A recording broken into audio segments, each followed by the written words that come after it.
पूरी दुनिया में मशहूर, भारत की सबसे बड़ी और पुरानी, राष्ट्रीय और अंतर्राष्ट्रीय पुरस्कारों से सम्मानित नौटंकी लोक संगीत की पहचान गंगा प्रस्तुत करते हैं अपनी नई नौटंकी।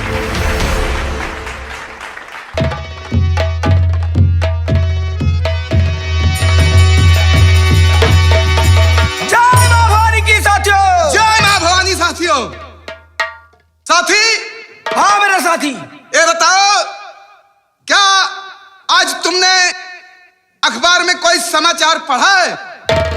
जी हाँ मेरे साथी, आज का अखबार मैंने पढ़ा है। तो उस अखबार में कौन सा समाचार लिखा था? साथी, अखबार में यही समाचार लिखा हुआ था, सरदार ज्वाला सिंह को जो गिरफ्तार करेगा उसे पूरे 50,000 रुपए का इनाम दिया जाएगा। क्या कहा साथी? और ये बात अपने सरदार जी को मालूम नहीं है। अभी मालूम नहीं है? और जब तक अपने सरदार जी अपने अड्डे पर नहीं आ जाते हैं, हम दोनों भाई सरदार जी का आने का इंतजार करेंगे। सही बात है। चलो चलो।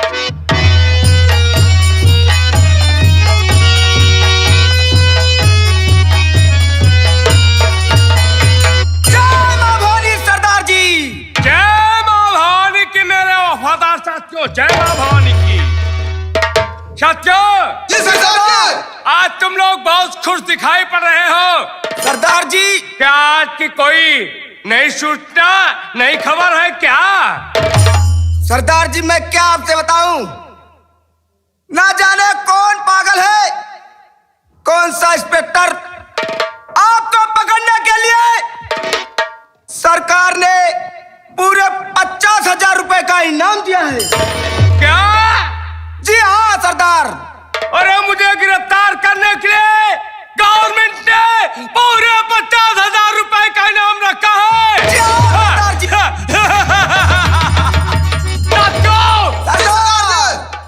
गवर्नमेंट की रुपया, गवर्नमेंट की रुपया गवर्नमेंट के खजाने में रहेगी। जी हाँ सरदार। और ये सरदार अपना काम करता रहेगा। सही है सरदार। कौन ऐसी दीवार है कि जो सरदार को 24 घंटे अंदर रोक सके? कोई दीवार ऐसी बनी नहीं है सरदार जो 24 घंटा क्या सरदार 12 घंटा भी आपको अंदर नहीं रख सकती है। सचो, मुझे पैसे की बहुत सख्त जरूरत है। क्या सरदार? और यहाँ रुकना ठीक नहीं है। आप लोग जानते हैं कि पुलिस वालों ने हाथ धोकर पीछे पड़ चुके हैं। पुलिस वालों से हमेशा सतर्क रहना।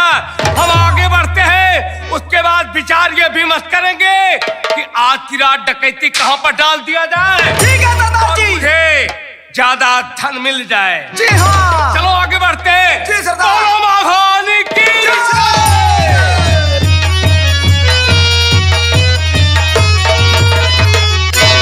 जंगल में पहुंच गए, थोड़ी दूर और जंगल है, पार करके जाऊंगा। पेट के लिए जरूर भैया बाबू से अपने कुछ मांगूंगा। मालिक, किस मजबूर गरीब की जो सुनेगा भगवान उसकी मदद करेगा। गरीबों की सुनो ओ तुम्हारी सुनेगा, गरीबों की तुम्हारी सुनेगा। तुम एक पैसा दोगे ओ 10 लाख देगा। गरीबों की सुनो ओ तुम्हारी।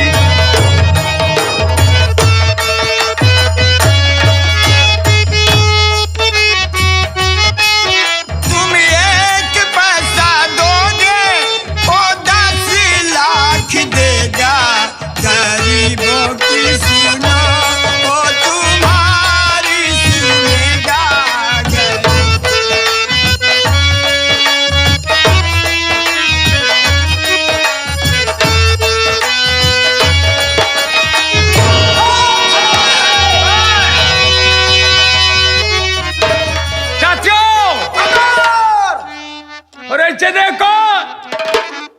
ये लगता है पुलिस का आदमी है। ये सरदार जी।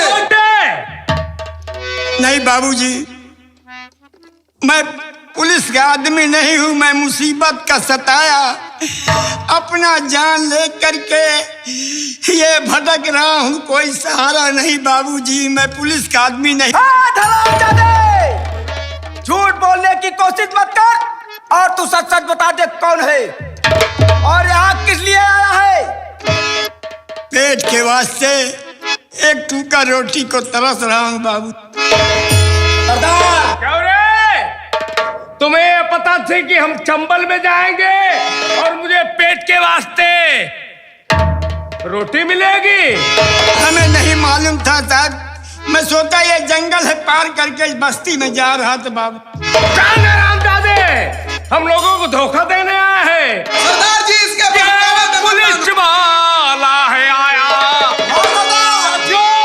सरदार जी पुलिस का आदमी है तभी आया है टहलते रहते। ये पुलिस वाला है आया हम सबको बताने के लिए।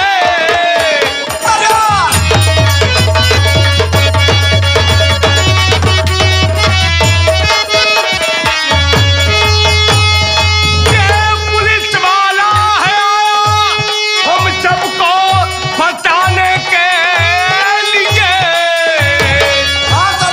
एक दिन ले जाएगा ये चक्की चलाने के लिए।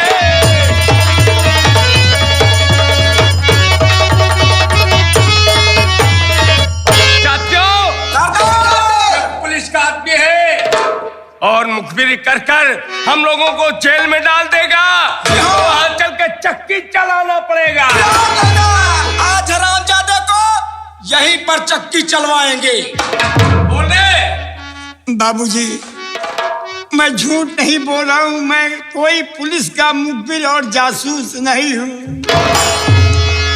तुम पुलिस के मुखबिर जासूस नहीं हो तो कौन हो? कहाँ का रहने वाला? तुम्हारा नाम क्या है? कैसे यहाँ पर आया? मैं सब कुछ बताऊंगा बाबूजी। मैं कहाँ का रहने वाला हूँ और कैसे यहाँ पर आया। और आप करिए यकीन, आप करिए यकीन।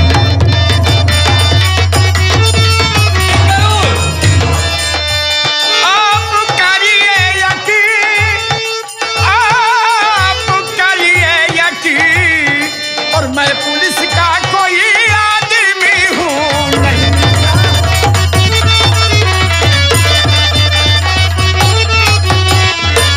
क्यों रे? तेरी बातों पर मैं यकीन करूं और तेरी बातों को कैसे मैं कर लूं यकीन? तेरी बातों पे कैसे मैं कर लूं यकीन? जब पता मिल गया तो गया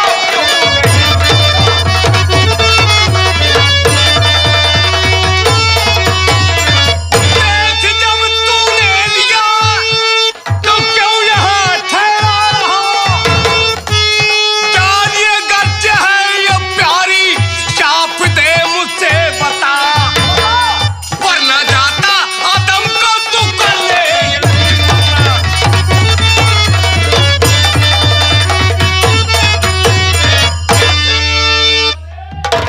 तो पुलिस का आदमी नहीं है तो सच बता, तू कौन है? यहाँ पर क्यों आया? अगर ये बात है तो मैं झूठ नहीं बोल रहा हूँ। सच को देखते रहना चारों तरफ। यहाँ कोई माई का लाल पैदा नहीं जो आ जाए। मेरी कहानी सुन ली जाए बाबूजी, उसके बाद हमें चाहे गोली मार देना, चाहे गला काट देना, लेकिन सुनने के बाद साहब मैं कहाँ का रहने वाला हूँ, क्या नाम है, कैसे मेरे ऊपर मुसीबत पड़ी जो आज मैं भीख मांग रहा। हाँ, दरबदर ठोकरे क्यों खाए हो? यहाँ पर कैसे आए हो? जिला बिजनौर ढेमईपुर गांव का रहने वाला एक मैं ठाकुर खानदान का हूँ बाबूजी। क्या तुम छत्री खानदान के हो? बाबूजी, मेरी बड़ी मजबूरी थी। मैं दो भाई था, और मेरे बड़े भैया की शादी हुई थी। मेरे भाई के बीवी की कोख यानी मेरी भाभी माँ की कोख से एक बच्चे का जन्म हुआ।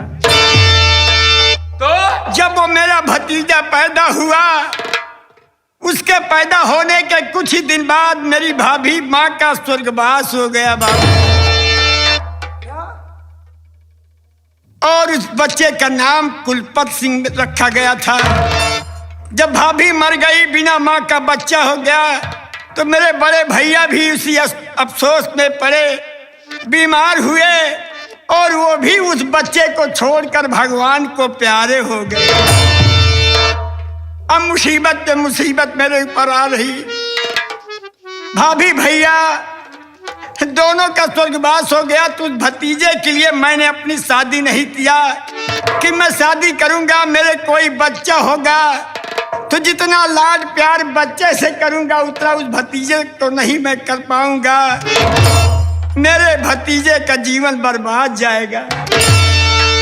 उसी का मैंने लालन पालन किया।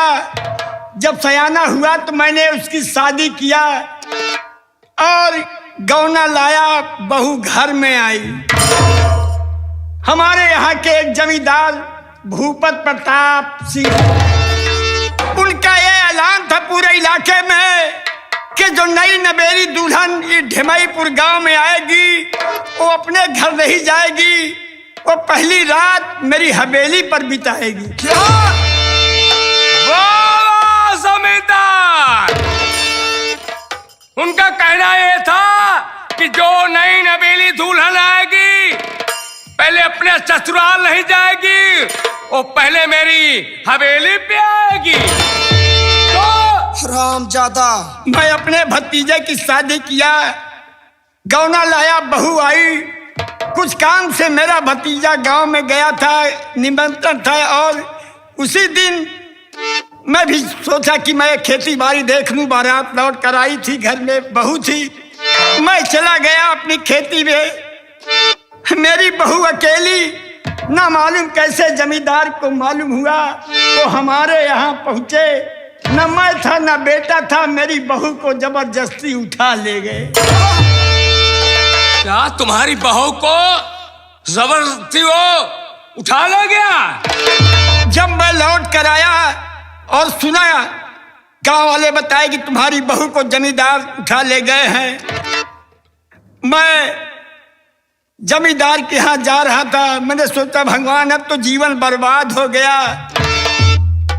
जा रहा था, क्या देखता हूं कि उसी रास्ते से एक जल्लाद हाथ में खंजर लिए जमींदार की हवेली पे जा रहा था। मैंने उससे पूछा, भैया कहाँ जा रहे हो? तो उत्तर दिया कि जमींदार भूपत प्रताप सिंह के यहाँ एक नई नवेली दुल्हन आई है, उसी का कत्ल करने का आदेश दिया गया है, वही मैं जा रहा हूं। मैं समझ गया कि मेरी बहू के सिवा और कोई नहीं। सही कह रहा है सरदार जी। उसको मैं मना किया वहां मत जाओ, जल्लाद नहीं माना।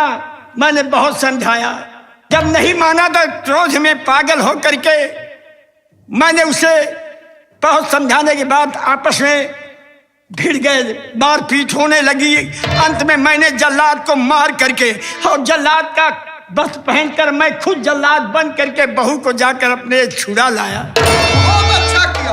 और लाने के बाद मैं ले जा करके जंगल में मेरे हाथ जब भेजा गया, ले गया जंगल में। मैंने अपनी बहू को दुर्गा माँ के मंदिर पर छोड़कर अपना जान बचा करके जमींदार की डर से आज भीख मांग रहा हूं। ना मैं पुलिस का मुखबिर हूं, ना मैं जासूस हूं बाबूजी। लेकिन तुम यहाँ आए हो तो तुम्हारा नाम क्या है पहले ये बताओ। बाबूजी मेरा नाम है बिरजू सिंह। क्या तुम्हारा नाम बिरजू सिंह है? मेरा दुनिया में कोई अब सहारा नहीं है भीख मांगने के सिवा। बिरजू सिंह, यहाँ कहाँ पे आए हो मालूम है तुम्हें? ये चंबल में आए हो, और तुम चंबल में आए हो तो सहारा तुम्हें मिलेगा जरूर। लेकिन एक शर्त है, तुम यहां आए हो तो तुम बिरजू के नाम से नहीं रहोगे।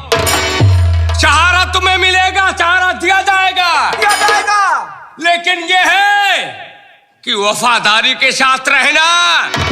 कहीं गद्दारी करोगे तो हमारे जितने साथी हैं तुम्हें गोलियों का निशाना बना देंगे। बाबूजी मेरा कौन सहारा आया भाई? सहारे की कैसी बात कर रहे हैं मैं नहीं समझा। घबराओ नहीं, सहारा तो यहाँ मिलेगा। गरीबों का ही ऐसा स्थान है कि यहाँ सबको सहारा मिलता है। लेकिन तुम अपने आप को आज के बाद बिरजू के नाम से नहीं, आज के बाद तुम सरदार बिजराज सिंह के नाम से प्रसिद्ध रहोगे। और ये लो उठाओ मां भवानी को और मिटा दो इस बेदर्द जमाने को। सरदार बिजराज सिंह जिंदाबाद जिंदाबाद सरदार बिजराज सिंह जिंदाबाद जिंदाबाद बिजराज सिंह। जिंदाबाद जिंदाबाद। वाह मालिक, मैंने कभी नहीं सोचा था कि मैं डाकू बनूंगा, लेकिन जमींदार ये मेरी मजबूरी का तादाद फायदा तुमने उठवाया कि जो आज हमें डाकू बनना पड़ा। मेरी बहू और मेरे बच्चे को बर्बाद कर दिए हो, मुझे दर दर की ठोकर खाने के रास्ते तुम दिखाए हो जमींदार। आज से अब ये बिरजू सिंह नहीं बल्कि डाकू बिजराज सिंह कहलाएगा। अब हमें करना क्या होगा ये बताओ। मेरे दोस्त, पहले चलिए गुफा में, हम लोग सदाई चूट बनवा कर रखे हैं। पहले आप उसे धारण कीजिए, उसके बाद सरदार आप रहेंगे। आपके इशारे पर हम लोग काम करेंगे। बोलो मां भवानी की। चलो।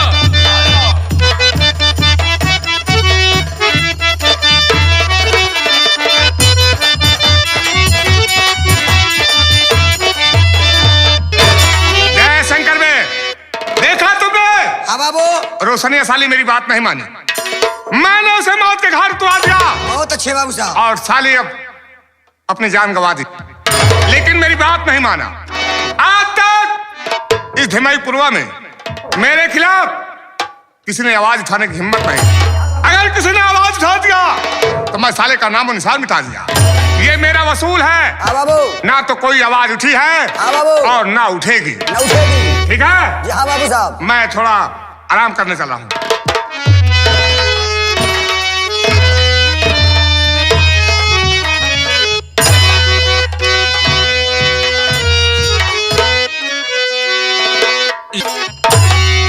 ये बताओ बाबू साहब हैं हवेली पर? जी हाँ बाबू साहब अपने हवेली पे बैठे हुए हैं। बात क्या है? मैं उनसे मिलना चाहता हूँ। मिलना चाहते हो? कोई बात नहीं, आइए। ठीक है, चलिए। बाबू साहब, बाबू साहब,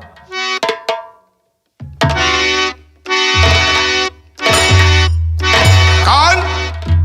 मेरा नाम कुलपत सिंह है बाबू साहब। कुलपत सिंह? जी क्या हाँ। बे? तेरा दिमाग तो नहीं खराब हो गया? 2 टके का मामूली सा आदमी और जूते पहनकर हवेली के अंदर घुस गया। क्या बे? बात बात सड़क पे। बाबू साहब जा रहा हूँ।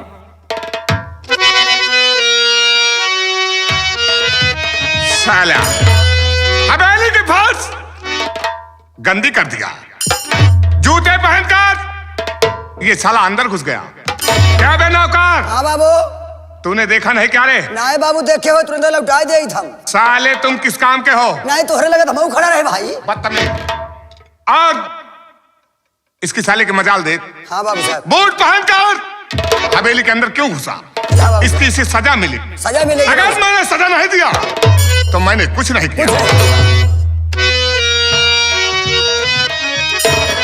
बाबू साहब, काम बोल। गलती हो गई बाबू साहब, लेकिन मैं आपसे कुछ कहना चाहता हूँ बाबू साहब। बोल बोल।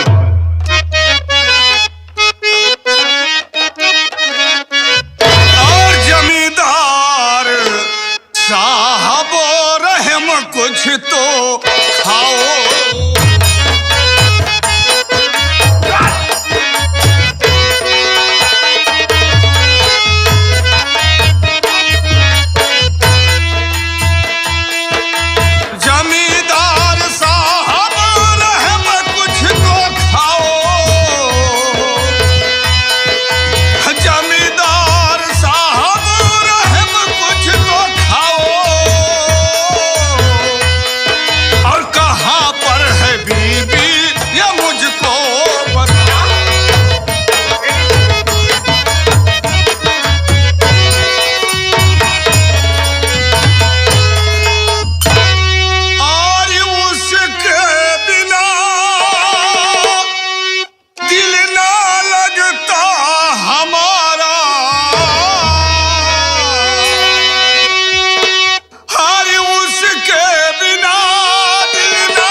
पूछा? बाबू साहब मेरी बीवी के पता बता दीजिए। अबे साले बीवी तेरी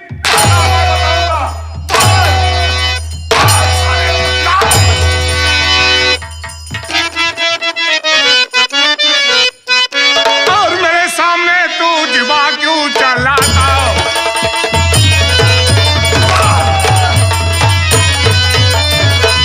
मेरे सामने तू जुबा क्यों चलाता और हद दूर नजरों से क्यों तू ना?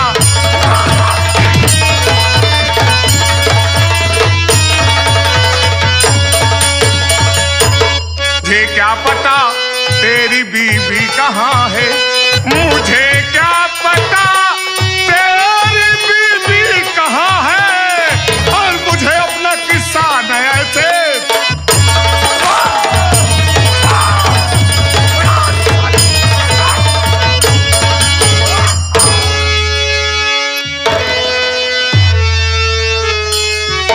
क्या मैं बीवी तेरी है? तुझे मालूम होना चाहिए कि तेरी बीवी कहाँ है। मुझे क्या मालूम? बाबू साहब अगर ये बात है तो मैं जा रहा हूँ थाने। मैं जा रहा हूँ, तुम्हारे नाम FIR करूंगा, तब तुम मेरे बीवी के पता जरूर बता। ठाकुर साहब, अरे ये कौन हवेली में ठकुराइन, पुलिस थाने की बात कर रहा है? ये साला कुलपतवा है। ये अपनी बीवी का पता पूछ रहा है। आखिर तुम्हें तो पता है जब बीवी इसकी है तो मुझे क्या मालूम? मैं इसे समझा रहा था लेकिन नहीं, मेरी बात नहीं माना।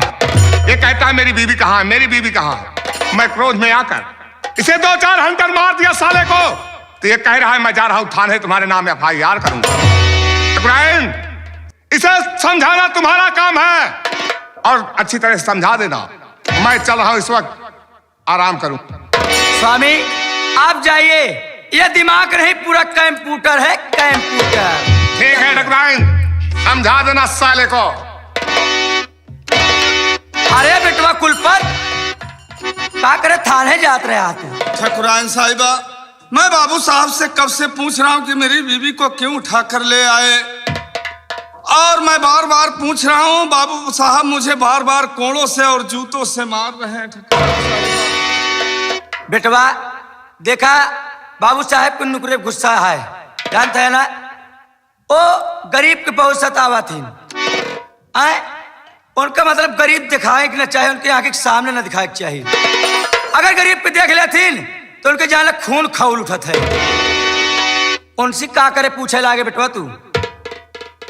एक काम करा, इतना दूरी से चल के आया और देखा बेचारे के हाफा ही लाग। एक गिलास शरबत पी लिया, ओकरे बाद दे तो यहाँ से जा बेटवा, तोरे बीवी पता बता दे। राम भवन आए बनके चल इधर। अगर ये बात है कि तुम मेरी बीवी को पता बता दे रही हो तो ठीक है, मैं फिर थाने नहीं जाऊंगा, लेकिन मेरी बीवी के पता जरूर बता दे। ए बेटवाया, अनगाई में दे तो लाग बनल का। अच्छा, सबसे पहले जहाँ हाथ धो किया बा, और तोहरे बरे दे तो हम शरबत बनवा के रखा था। ए बेटवा राम भवन, का कहूं मलकिन? जब आए बेटा कुलपतवा, अच्छा, कुलपतवा आए बा, करे खातिर एक गिलास शरबत बना के लेके आ भन्न से। एक गिलास शरबत, हाँ हाँ, नींबू निचोड़ के। नींबू निचोड़ लिया, ओमे दल बढ़िया से घोल ले है, और ज्यादा चीनी ना हो चाहिए। तू तो खात खात एकदम पियत पियत अघाई गया है। जा रे क्या